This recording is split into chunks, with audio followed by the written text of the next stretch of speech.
नमस्कार साथियों, Hindi with आर्गोड channel पर आप सभी का हार्दिक स्वागत है। प्रथम श्रेणी व्याख्याता भर्ती परीक्षा से पूर्व अभियुक्तियों माध्यम संवाद सेतु जो कक्षा 11 व 12 में चलती है, जिसके कई महत्वपूर्ण टॉपिक्स फर्स्ट ग्रेड अर्थात हिंदी व्याख्याता भर्ती परीक्षा में वो टॉपिक समाहित हैं, जिनको जो मेरिट में सिलेक्शन में काफ़ी महत्वपूर्ण भूमिका निभाते हैं। जबकि ये टॉपिक ऐसे हैं जिन पर अभ्यर्थी बहुत कम ध्यान दे पाते हैं। पता नहीं क्यों इसको कुछ इतना अधिक महत्व नहीं दिया जाता है। परिणाम स्वरूप मैं आपके लिए लेकर के आया हूँ, आप सभी के उपयोग के लिए मात्र 8 वीडियो में इन अभिव्यक्तियों माध्यम के वे टॉपिक जो काफ़ी महत्वपूर्ण है। संवाद सेतु नाम से, जो पिछली बार उससे पहले अभिव्यक्तियों माध्यम नाम से और वर्तमान में पुनः अभिव्यक्तियों माध्यम नाम से ये पुस्तक चलती है, जिसमें जनसंचार के माध्यम नाम से बहुत सारे प्रकरण इसमें शामिल है। तो आइए बात करते हैं। मैं जो इम्पोर्टेंट चीज़ें हैं उनको लेकर के आगे बढ़ूंगा, इससे आपका संपूर्ण सिलेबस रिवाइज्ड हो जाएगा। संचार के बिना जीवन संभव नहीं, इनमें उन महत्वपूर्ण पंक्तियों को शामिल किया मैंने वन लाइनर क्वेश्चन की तरह, जिनसे ऑब्जेक्टिव क्वेश्चन बनने की पूरी संभावना है। संचार दो या दो से अधिक व्यक्तियों के बीच सूचनाओं, विचारों और भावनाओं का आदान प्रदान है। संचार एक प्रक्रिया है। जनसंचार में बहुत गति से, बहुत स्पीड से, जहां आवश्यकता होगी वहां रुक करके और ध्यान दे करके हम आगे बढ़ते रहेंगे। संचार एक प्रक्रिया है। जनसंचार सूचना, शिक्षा, मनोरंजन के साथ एजेंडा तय करने का काम भी करता है। किस तरह से टीवी में या रेडियो में, समाचार पत्रों में किसी मुद्दे को उठा करके और संपूर्ण जनता के सामने एक एजेंडा तय कर दिया जाता है। संचार परिभाषा और महत्व है।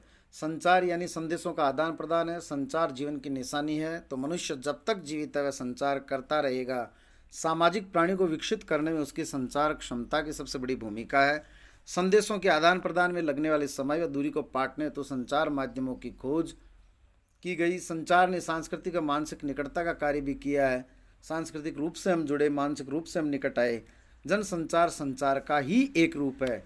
किस तरह से संचार और जनसंचार में अंतर होगा, आइए देखते हैं, जानते हैं। संचार क्या है? संचार शब्द की उत्पत्ति किस धातु से हुई है, किस तरह से, क्या इनकी परिभाषा है, वो आप लोग पढ़ते रहें। मैं सीधा यहाँ से आपको बता रहा हूँ। दोनों में से कोई एक अनिच्छुक है। दोनों का मतलब ये है कि जब भी संचार प्रक्रिया होती है तब एक स्रोत होता है, एक संचारक होता है। स्रोत या संचारक जो होता है, अर्थात जो संचार प्रक्रिया को आरंभ करता है, तो वहीं पर जो प्राप्त करता है, इन दोनों में से कोई भी यदि अनिच्छुक है तो संचार प्रक्रिया का आगे बढ़ना मुश्किल होता है।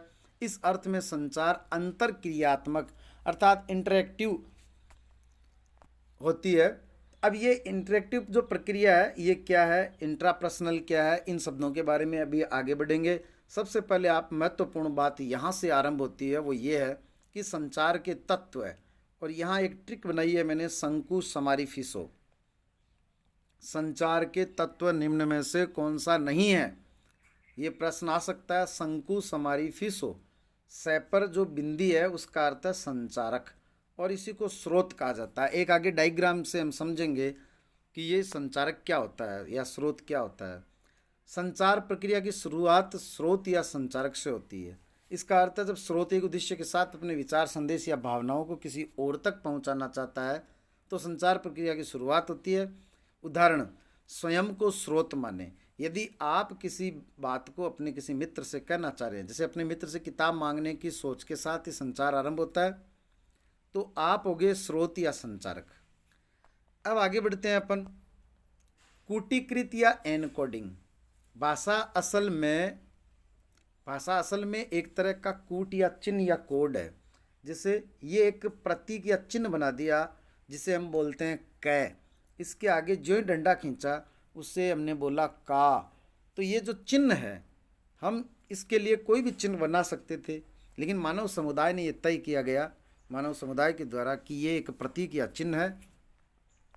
अब ये जो संदेश जो ही ये प्रतीक में बनाया, इसे हम कहते हैं कूटीकृत, जिसे यानी हमने कूट बना लिया इसका, जिसे चिन्ह या कोड कहा जाता है, और उस संदेश को कूटीकृत संदेश कहा जाएगा या एन कोडिंग कहा जाएगा।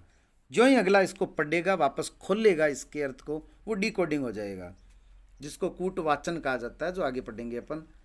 संदेश, संचारक का सबसे प्रमुख उद्देश्य अपने संदेश को उसी अर्थ के साथ प्राप्तकर्ता तक पहुंचाना होता है। ये तीसरा तत्व है। शंकु समारी अर्थात सैकार्थ संचारक, कुकार्थ कूटीकृत, वापस सैकार्थ है संदेश। माँ, ये जो यहाँ पर लिखा उसका अर्थ है माध्यम यानी चैनल। ध्वनि तरंगे अर्थात बोलकर, दृश्य तरंगे यानी दिखाकर, वायु तरंगे वायु के माध्यम से जो एक जगह से दूसरी जगह जो तरंगे जाती है, ये दृश्य भी हो सकती है, ध्वनि भी हो सकती है। स्पर्श या छूकर, टेलीफोन के माध्यम से, समाचार, रेडियो, इंटरनेट आदि ये संदेश के माध्यम है। यदि आप किसी पत्र में लिख करके किसी को संदेश भेज रहे हैं तो ये दृश्य तरंगे हैं, या आप इसे कह सकते हैं कि ये लिखित जो माध्यम है। इसके बाद में है प्राप्तकर्ता यानी रिसीवर। प्राप्तकर्ता या रिसीवर उसे कहा जाएगा जो व्यक्ति संदेश को प्राप्त करेगा। यदि आप अपने किसी मित्र को लिख करके बोल करके यदि संदेश भेजते हैं तो वो रिसीवर है। ये है शंकु समारी, री का अर्थ रिसीवर। प्राप्त संदेश का प्राप्तकर्ता कूटवाचन यानी उसकी डिकोडिंग करता है। जो आपने लिखा था उसको वो पढ़ेगा। डिकोडिंग का अर्थ प्राप्त संदेश में निहित अर्थ को समझने की कोशिश, अर्थात एन कोडिंग की ये उल्टी प्रक्रिया है। प्राप्तकर्ता संदेश का आखिरी लक्ष्य होता है। यह एक व्यक्ति या विशाल जनसमूह भी हो सकता है। इसके बाद में अगला जो है वो है फीडबैक। शंकु समारी फीसो, फीका अर्थ फीडबैक। फीडबैक का मतलब ये है संचार प्रक्रिया में प्राप्तकर्ता की प्रतिक्रिया को फीडबैक कहते हैं। यह नकारात्मक या सकारात्मक भी हो सकती है। आपने जिस मित्र से पुस्तक मांगी वो दे भी सकता है, मना भी कर सकता है। संचार प्रक्रिया की सफलता फीडबैक की अहम भूमिका होती है और संचार प्रक्रिया में बाधा आने का पता फीडबैक से चलता है। अगर किसी तरह की कोई बाधा आ गई, आपने अपने मित्र से किताब मांगी, पास से एक बस गुजरी और जिस समय आपने कहा मुझे पुस्तक चाहिए, मित्र तुम्हारी पुस्तक मुझे दो, उस समय उस बस की आवाज़ आ गई तो वो बाधा आ गई। अब वो न तो हाँ कर रहा है न ना कर रहा है, इसका मतलब बाधा आ गई थी, उसी से पता लगेगा। या वो फीडबैक अगर कहेगा कि हाँ मैं अभी दे रहा हूँ या नहीं मैं नहीं दूंगा, इसका मतलब उसके पास संचार पहुँच तो गया, संदेश पहुँच तो गया है। तो फीडबैक से पता चलेगा जिस अर्थ के साथ संदेश भेजा गया उसी अर्थ में मिला या नहीं, ये फीडबैक से पता चलता है। इसी के अनुसार संचारक अपने संदेश में सुधार करता है। कहीं ऐसा नहीं हो कि हमने उसे किताब मांगी और उसे और कुछ सुनाई दे दिया हो। नेक्स्ट है शोर, नॉइज या बाधाएं। इन्हीं शंकु समारी फीसो, सोकार शोर, जिनको नॉइज या बाधाएं कहते हैं। वास्तविक जीवन में संचार प्रक्रिया सुचारू रूप से नहीं चलती है, उसमें कई बाधाएं भी आती है। इन बाधाओं को शोर या नॉइज कहते हैं। शोर मानसिक, तकनीकी व भौतिक किसी भी किस्म का हो सकता है। ये आप देखिए एक डायग्राम, जिस डायग्राम से ये पता चलता है कि किस तरह से एक स्रोत होता है, रमेश, जो महेश को कोई मैसेज करना चाह रहा है तो वो अपना संदेश बोलकर लिख कर के, जो भी संदेश उसका है, जो भी उसका कथन है, जो वो कहना चाहता है, उसके जो भाव है वो संदेश है। लेकिन जब वो लिख कर बोलकर टेलीफोन के माध्यम से, मोबाइल के माध्यम से, इंटरनेट के माध्यम से यदि वो कह रहा है तो ये माध्यम है। प्राप्तकर्ता महेश, वो जब फीडबैक देगा जो भी कि मैं तुम्हें पुस्तक दूंगा नहीं दूंगा, ये जब वापस स्रोत के पास जाती है तो ये संचार प्रक्रिया पूर्ण मानी जाएगी। अब ये संचार प्रक्रिया जब तक फीडबैक नहीं आता है, संचार प्रक्रिया पूर्ण नहीं हो मानी जाती है। शोर, जो ध्यान रखना है, ये ऑब्जेक्टिव प्रश्न में काम आने वाली चीज़ें, ये संदेश और माध्यम इनको प्रभावित करती है। प्रश्न आ सकता है निम्न में से शोर किसे प्रभावित नहीं करेगा? संदेश, स्रोत, किसे प्रभावित करेगा? संदेश, स्रोत, प्राप्तकर्ता या फीडबैक। 4 ऑप्शन आगे, संदेश उसमें उत्तर हो जाएगा। या अगर माध्यम ऑप्शन में है तो माध्यम होगा। संचार के प्रकार, संचार के प्रकार जब भी पूछा जाता है, ये उस पुस्तक में आगे पीछे लिखा हुआ है, जिसको एक जगह करके, एक जाई करके मैंने यहाँ पर समझाने का प्रयास किया है। संचार एक जटिल प्रक्रिया है। किसी को बुलाना सांकेतिक संचार है, बोलते हुए प्रणाम करना मौखिक व अमौखिक दोनों तरह का संचार है। बोलते हुए प्रणाम करना, यदि आपने प्रणाम किया ये मौखिक है, लेकिन अगर आपने केवल बिना बोले हुए हाथ जोड़ करके नमस्ते किया आपने, ये अमौखिक है। इसलिए प्रणाम करना मौखिक व अमौखिक दोनों तरह का संचार है। खुशी, दुख, प्रेम, डर आदि मौखिक से ज़्यादा अमौखिक संचार के जरिए व्यक्त होता है। जितने भी जो भाव होते हैं, अगर प्रश्न आ जाता है तो हमें ये बताना जो भाव है उनका संचार अमौखिक जो है वो अधिक अच्छा होगा। संकेतों के माध्यम से, अपने बॉडी लैंग्वेज में प्रकट करके, योजना बनाना, किसी को याद करना, सोचना भी एक संचार है। कितनी इम्पोर्टेंट बात है। यदि आप अपने मन में सोच रहे हैं तो भी संचार है, लेकिन ये किस तरह का संचार है अभी जस्ट हम आगे देखते हैं। इन सब में प्राप्तकर्ता व संचारक एक ही व्यक्ति होता है, स्वयं ही। यह संचार का सबसे बुनियादी रूप है। संचार का सबसे बुनियादी रूप है स्वयं कर्ता होना, प्राप्त करना कर्ता होना और स्वयं ही संचारक होना। अब प्राप्तकर्ता और संचारक किसे कहते हैं ये हम ऊपर पढ़ चुके हैं। इसे संचार का अंतःवैयक्तिक अर्थात इंट्रापर्सनल संचार कहते हैं। ध्यान रखना, अभी एक शब्द आएगा अंतर्वैयक्तिक और यहाँ पर है अंतःवैयक्तिक। ये जो दो बिंदियाँ हैं इनमें से ही मान लो ये भी खुद ही है और ये भी खुद हैं। जहाँ पर ये इस तरह से अंतःवैयक्तिक शब्द लगा हुआ है वो इंट्रापर्सनल है। और इंट्रापर्सनल का अर्थ ये होता है कि स्वयं का स्वयं से, जैसे पूजा करते वक्त इबादत, प्रार्थना, ध्यान अंतःवैयक्तिक संचार के उदाहरण हैं। अब इसके बाद में अंतर्वैयक्तिक, नंबर 4 अंतर्वैयक्तिक। अब ये नंबर 4 में क्यों बोल रहा हूँ, इसका मतलब 1 2 3 ऊपर पढ़ चुके हैं। वो 1 2 3 क्या है इनको भी नीचे में फिर से समझाऊंगा कि हम ऊपर 3 कौन से पढ़ चुके हैं। अंतर्वैयक्तिक है इंटरपर्सनल, जिसका अर्थ होता है जब दो व्यक्ति आपस में बात करते हैं तो ये इस संचार में फीडबैक तत्काल प्राप्त होता है। यह संचार पारिवारिक और सामाजिक रिश्तों की बुनियाद होते हैं। इन्हें हम इंट्रापर्सनल कहते हैं। अपने व्यक्तिगत जीवन में सफलता के लिए हमारा अंतर्वैयक्तिक संचार का कौशल उन्नत होना चाहिए। इंटरव्यू में इसी कौशल की परख होती है। तो प्रश्न ये भी पूछ सकते हैं कि इंटरव्यू में साक्षात्कार के दौरान किस तरह का संचार होगा। समूह संचार। समूह संचार होता है समूह में विचार विमर्श करना, ग्राम पंचायत की बैठक आदि निर्णय पर पहुंचना, मित्रों का आपस में वार्ता करना, ये सब समूह संचार है।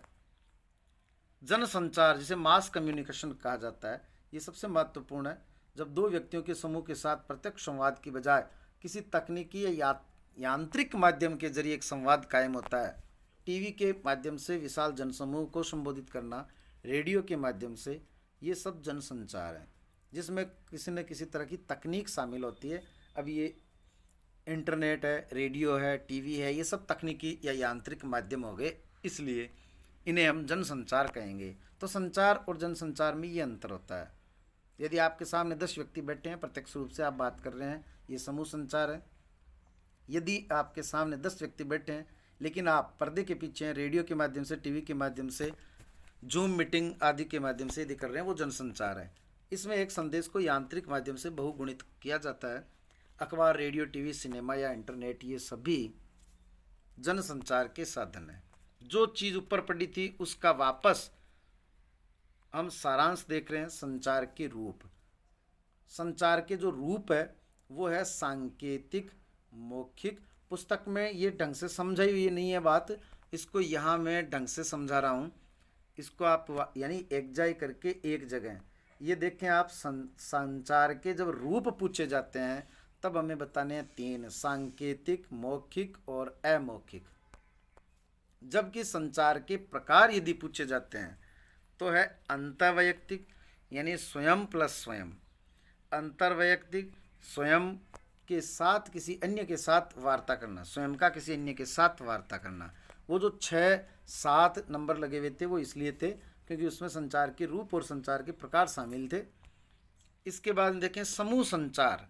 समूह संचार में क्या होगा, समूह संचार में होगा स्वयं प्लस कई लोग जो प्रत्यक्ष बैठे हुए हों।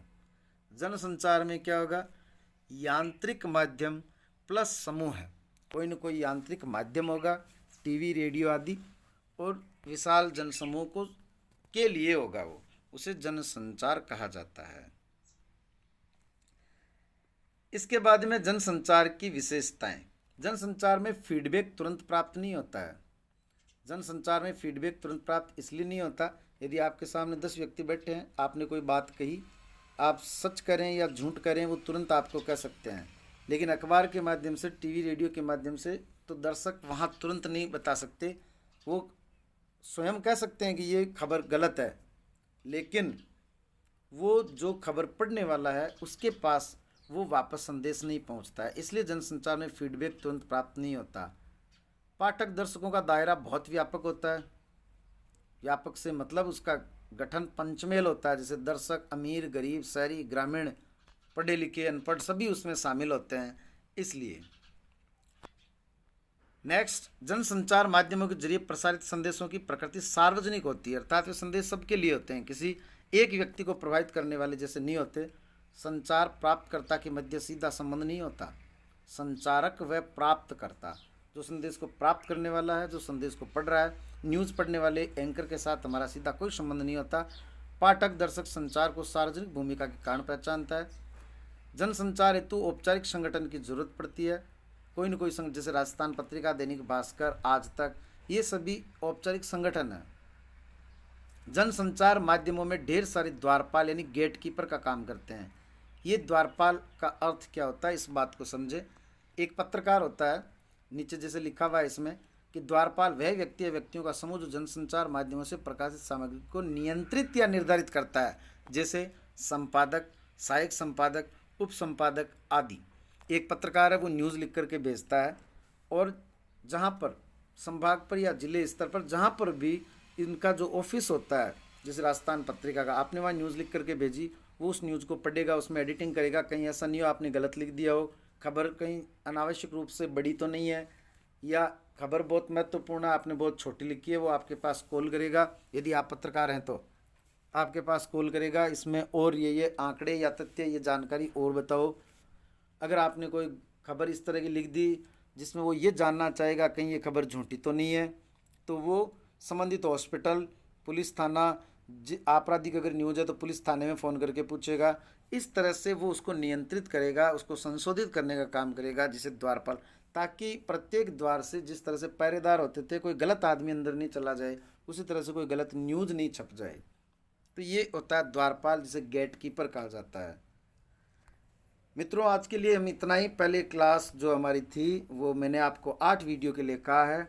दूसरे वीडियो में हम आगे की बातें लेकर के आएंगे। तब तक धन्यवाद। नए साथी सब्सक्राइब अवश्य करें, इसको शेयर करें।